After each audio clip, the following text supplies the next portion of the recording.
ntibyadushimishije kumva ko igitereko covayo. Umufasha wanje aca aravyanka, cavuga ati rero ntaco reka tuze kubariza ku bindi bitaro. Tugiye ku bindi bitaro, Imana yo mwijuru ikiraca ku muganga wundi hari Bujumbura, aca atubwira ati noshobora kumwopera kandi nta gitereko covayo, ati no bishobora nta kibazo. Hama ndaca dusaba yuko yo mwoperera muri kabini we. Hanyuma rero cyatubona ko byaba birebire vyotwara n'uburyo bwinshi. Tugiye muri kabini we niko guca rero dufata ingingo y'ukugaruka ahimakamba kugira ngo dusenge Imana.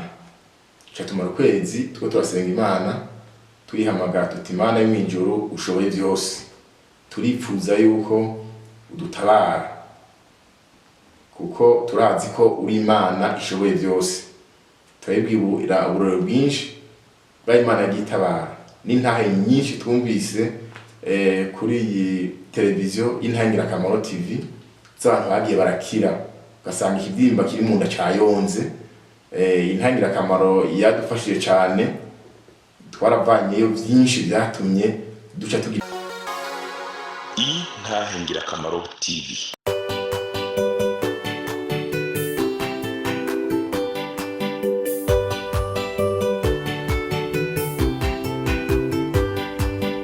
Umwami Yesu arindeze niwatanga amajambo, unyabyaha ngo renguka wumva iby'ubugingo.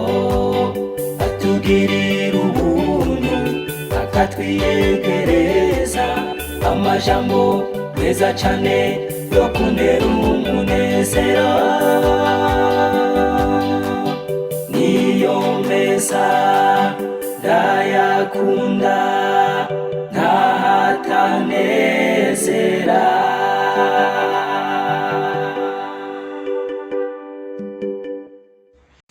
Bene data dusange urugendo ruja mu ijuru, bakunzi b'Intangirakamaro TV namwe bwe mwese mudukurikirana biciye mu magroupe WhatsApp atandukanye. Duseye ko baramutsa umara umwami wacu Yesu Kristo. Nkuko mubibona no butugira ubuntu n'Imana, turonka umushitsi hano ku Intangirakamaro TV. None twagira tumuha ikaze, aca twidondora hanyuma casengera kino gikorwa, ace yongera atubwire ico Yesu yashyize ku mutima wiwe. Yesu nabahezagire. Mushitsi turagwaye kaze mu izina rya Yesu. Ndabahaye mwaramutse mwese mu izina rya Kristo Yesu. Abo ku televiziyo y'Intangirakamaro TV, amazina yanjye nitwa Ndayizeye Jerome, banubatse ndafise n'abana 4. None ndashimiye Imana ngiriye ubuntu ngashika kuri televiziyo kugira ngo ngire icyo nshikirije. Yesu abahezagire. Reka dutangure dusenga Imana, amatwi tuvuga cyo twifuza kuvuga muri uwo mwanya. Imana ibamugisha. Mwami w'abami Yesu, turagushimiye cyane ubuntu tugiriye n'izimbabazo tugiriye.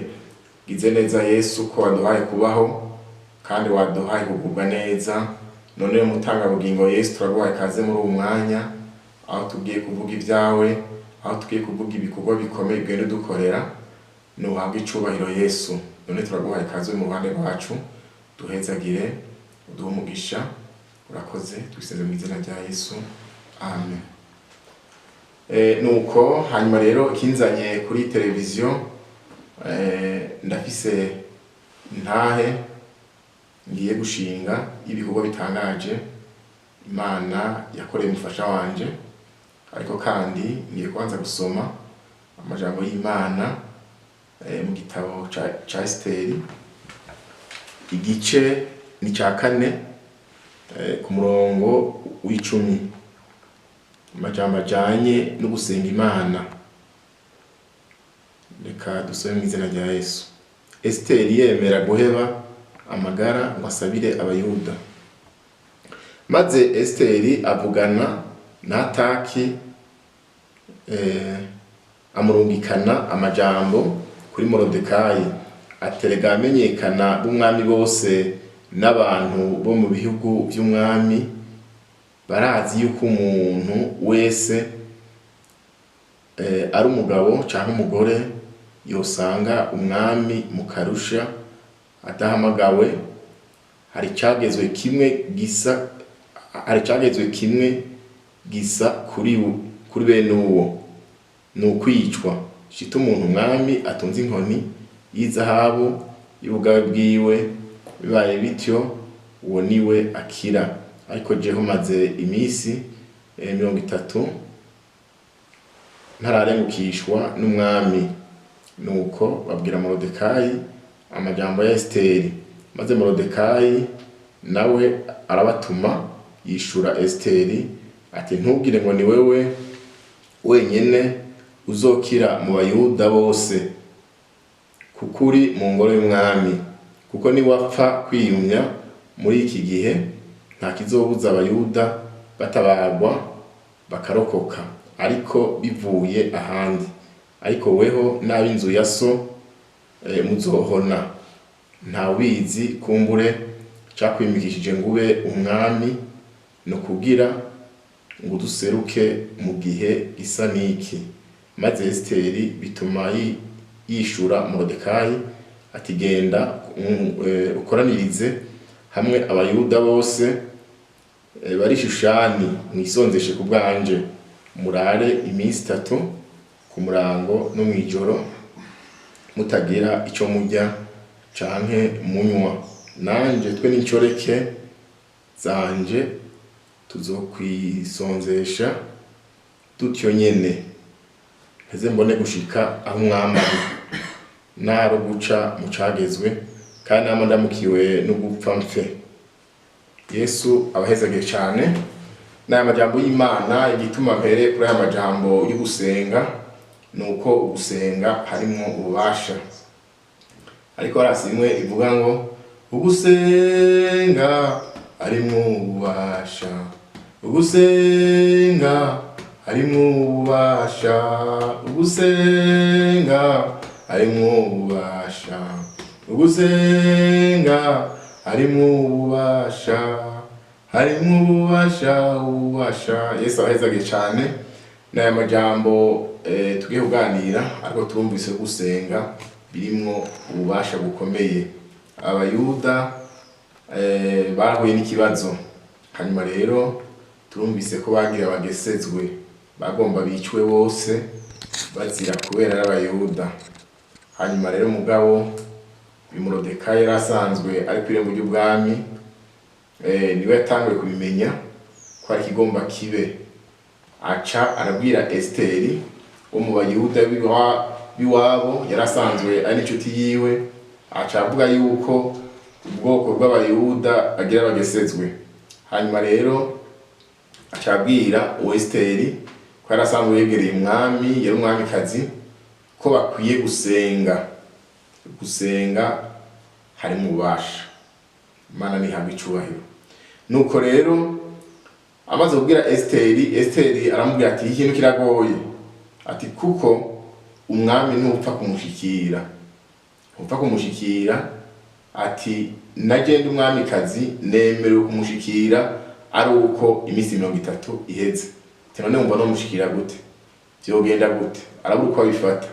Mugabo mu nyuma aca arahava aremera, aravuga ati genda musenge, n'Abayuda mwese musenge, nanje musengere, kugira ngo nzogire iganda ciza imbere y'umwami, kugira ngo nzomushikire. Baca barasenga. Ico gituma navuze nti ugusenga birimo ububasha. Yesu nashimwe cyane. Gusenga birimo ububasha bukomeye cyane. Nuko hanyuma rero bamaze gusenga Imana yabagira neza, Imana irabatabara. Esiteri rero acabona gushika aho umwami ari. None rero igituma dutanguje amajambo yo gusenga nuko hariho ikintu Imana yankoreye biciye mu gusenga. Ico gituma natanguje amajambo yo gusenga, kubera gusenga birimo ububasha. Mu minsi irenganye umufasha wanje yaramaze igihe agendana ikivyimba mu nda, hanyuma rero ariko ntitwari tubizi, byumvikana ko bishobora kuba ico kivyimba cyari kimaze iminsi myinshi canke imyaka itari mike. Hanyuma rero tukabona atangura ababara cane, yumva ibisonga, yumva uburibwe. Niko guca rero tugenda ku baganga baramupima ngaho i Makamba nyene dusanzwe tuba, baca barabona ko hariyo ikintu. Ko guca rero baturungika i Bujumbura. Atungitse i Bujumbura ku mudogiteri kanaka, umudogiteri aca avuga yuko ico kivyimba mu kivanayo bategerezwa kuvana n'igitereko. Hanyuma rero ntivyadushimishije kumva ko igitereko covayo. Umufasha wanje aca aravyanka, aca avuga ati rero ntaco, reka tuze kubariza ku bindi bitaro. Tugiye ku bindi bitaro, Imana yo mwijuru ikiraca ku muganga wundi hari Bujumbura, aca atubwira ati noshobora kumwopera kandi nta gitereko covayo, ati nobishobora nta kibazo. Hanyuma aca dusaba yuko yomwoperera muri kabini we. Hanyuma rero tubona ko vyoba birebire, vyotwara n'uburyo bwinshi. Tugiye muri kabini we, niko guca rero dufata ingingo yo kugaruka aho i Makamba kugira ngo dusenge Imana. Tumara ukwezi tuko turasenga Imana, tuyihamagara tuti Imana yo mwijuru ushoboye vyose, turipfuza yuko udutabara kuko turazi ko uri Imana ishoboye vyose. Turabibwira uburoro bwinshi bwa Imana yagitabara, n'intahe nyinshi twumvise kuri iyi televiziyo y'Intangirakamaro TV z'abantu bagiye barakira, ugasanga ikivyimba kiri mu nda cayonze.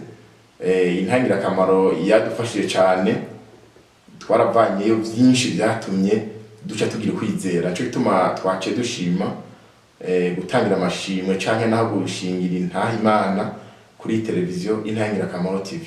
Hanyuma rero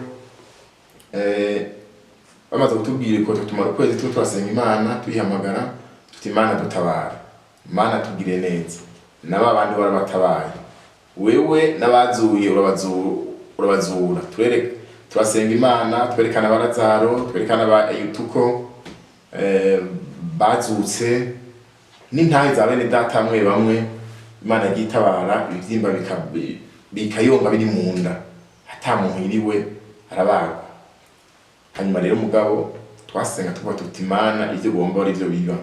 Mugabo twarumva ko Imana izodutabara, ko yaduze mu kwizera.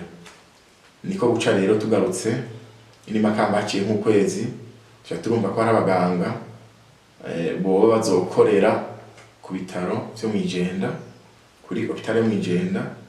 Hanyuma rero iryo tangazo twaribonye kuri rezo sosiyo, kuri WhatsApp. Hama rero Imana yagomba itabare, tuca turabona amatariki tuzojayo, tariki 5 z'ukwezi kwa gatanu. Hanyuma rero madama caragenda, tuca turagenda. Tugiye baca batubwira bati turabishoboye, tuzomubaga nta ngorane, kandi nta kibazo, nta gitero kizovayo. Hanyuma Imana biratwishuye, bica bigenda neza. Mu bitaro twarahabonye Imana, twarabonye ibitangaza bikomeye, byari bitaro ata muntu umwe dufiseyo, mugabo Imana irahadutungira. Turabona Imana, turagira iganda ciza ku baganga. Imana yakoze ibitangaza ko twarayihamagaye. Mu bisanzwe byasabwa yuko umuntu agiye aca asaba rendez-vous, hanyuma rero akazogaruka hakiri iminsi. Tubona ko urugendo ari rurerure. Hama tumaze kubwira umudogiteri yarasanzwe yamwakiriye kugira ngo amushire kuri programme, niko guca rero adufasha. Hanyuma rero aca dushira ku mwanya wa hafi, Imana iramukoresha. Ivyo byose rero byavuye mu gusenga. Nico gituma twavuze tuti gusenga, hari twarabonye Imana, baganga baradukunda, baratwitaho, Imana iradufasha, bigenda neza. Fagitire ntiyabaye umurengera cane. Imana yafise ukundi kuntu yabigenjeje, ko mituweli yarakora, ariko naho yakora twaratanze nk'inusu yayo bari baduciye. Mugabo urumva byagenze neza kuko yaropewe baramwitaho, Imana icadutabara. None rero ico twagomba dushima Imana, cyadushingiye nta Imana.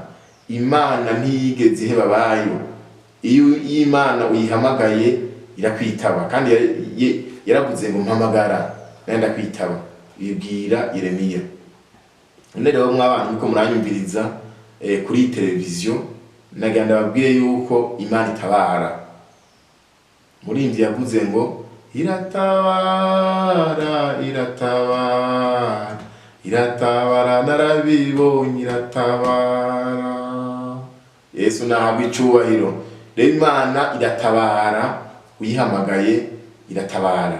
Hari abantu bayihamagara nabi, bakabandikanya, bakaja mu bapfumu, bakaja mu bitagira ikimazi, ugasanga Imana ntagaciro bayihaye, kandi ugasanga bamwe baramenye Imana bitwa ko bayimenye, mugabo bakaruha bagahitamo inzira itari nziza, Satani akabosha nabi, bagakora ko bitabereye. Mugabo umuntu asenze Imana, Imana yaca inzira bikagenda neza.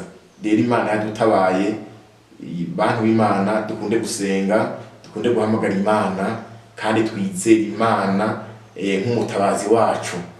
Nivyo haraho Imana iteba guseruka, mugabo ihereza irateba. Imana yankana no kwibandikanya, yankana n'icaha, kandi yaravuze ngo ndondera urambona, mpamagara ndakwitaba. Kiravuga ngo ni jewe Uhoraho mbivuze. None rero mwese muriko muranyumviriza, Imana iratabara, Imana iragira neza, Imana ikora ibikomeye, Imana ikora ibitangaza bidasanzwe. Hanyuma nsubiye inyuma gatoya, mu gakiza kanje kuva ngitangura gukizwa, nakijijwe nkuze, mfise nk'imyaka nka 20. Hanyuma rero nagiye ndabona Imana kw'ikintu cyo gusenga, nagiye ndatabagwa n'Imana, nagiye ndabona Imana ko mu kazi ka misi yose sanzwe uri umusirikare, nagiye ndabona Imana mu kazi nagiye ndakora, nagiye ndatabagwa n'Imana, ndayihamagaye ikanyitaba, ndayihamagaye ikangira neza. None rero dukunde gusenga Imana, gusenga ni kwiza. Nakijijwe nkuze, nzi ico ndiko ndakora, nzi ico ndiko ndakurikira. Muntu wakijijwe ntiwanjanje ugakiza wahawe, agakiza twahawe kameze nk'irigi, ni wagatwara nabi karameneka. Ntidutware nabi akagakiza twahawe kavuye kure. Ibi vyo gukizwa rero si vya bose. Umuntu wagiriwe ubuntu ukakira Yesu ni umukorere, ni umukorere gashobuja azoguhemba, kuko Yesu azoduhemba. Agakiza rero kameze nk'irigi, kameze nk'ikirahuri. Kirahuri ukirekuriye kw'isima gitegerezwa kumeneka, irigi urirekuriye hasi giteza kumeneka. Rero duha agaciro agakiza twahawe. Agakiza umwami Yesu yaduhaye agomba ko tukagumya, kandi tukizera umwami wacu nk'Imana ishoboye byose. None rero naya majambo y'Imana, ni waronderana umwete Uhoraho azogutabara. Uwo mwete twagize wo gusenga Imana waravuyemo ikimazi kidasanzwe. Imana yarakora umufasha wanje, naye nasezerana Imana ko nzoyishimira. None rero ngira ubuntu bwo kuyishimira. Wewe uri kurumva aya mashimwe, nimba ari icyo Imana yagukoreye nugishimira Imana, kuko iyo dushimye Imana, Imana yanezerwa. Nizo ndya za mbere Imana ifungura amashimwe. Iyo tuyishimiye iranezerwa, igahimbagwa. Uzorabe naha mw'isi, iyo umuntu akora ikintu ukamushimira araryoherwa cyane, akumva yuko n'ukongera yokongera. None rero dukomeze gushimira Imana, kandi dukomeze kuyizigira, kandi dukomeze kugumya agakiza twahawe, kugira ngo ntidugatakaze. Abari mw'isi bataramenya Imana canke basubiye inyuma baramerewe nabi cane, bahura n'amagorwa menshi, bahura n'ibibazo byinshi bakira kw'isi. Ikindi naco bakazohura n'akandi kaga kudoja muri gihonomo, kubera batakaje Imana rurema, bakayiheba, bakayitera ibitugu. None rero nkuko abayuda batabawe bahagirwa neza, Imana ikarokora Morodekayi, ikarokora Esiteri, ikamuhereza igikundiro imbere y'umwami, akavuga ico yipfuza, niko natwe tuyihamagaye idutabare twumva, ikatugirira neza. None rero ni ntahe yanje n'aya mashimwe nari mfise nase kwigungana uzurondere uhoraho. Jambo ry'Imana rivuga ngo uzunyambaze ku munsi w'amagorwa nanje nzogutabara nzogukiza. None rero n'aya majambo y'Imana numvise twosangira kandi nirishimwe ni intahe abayumvise mwese Imana yohezagire. Amen. Tugiye gusenga Imana. Mwami wacu Yesu urakoze, turagushimiye cyane igikorwa ukoze, turagushimiye cyane kuri iyi ntahe canke aya mashimwe. Noneho data buryo rukundo abazoyumva Mwami Yesu izi bafashe baze bakwizigira ibihe byose, baze bakwizere kuri umutabazi wabo, nawe uzubagiriye neza. Urakoze kuvyemeye kandi uduhezage mu izina rya Yesu. Amen. Ukaba nawe ufise intahe wifuza gutanga cyangwa izindi nyigisho cyangwa ugomba kuduhuza n'ubifise, twandikire kuri ino nimero ya WhatsApp 68 884 981 68 804 canke 68 42 14 47 68 42 14 47. Kaze twiteze intahe zivuye muri mwebwe kugira natwe tuzisangiza abandi. Izina rya Yesu rirusheho guhabwa icubahiro. Kaze, Imana ibahezagire. niyo meza ndayakunda.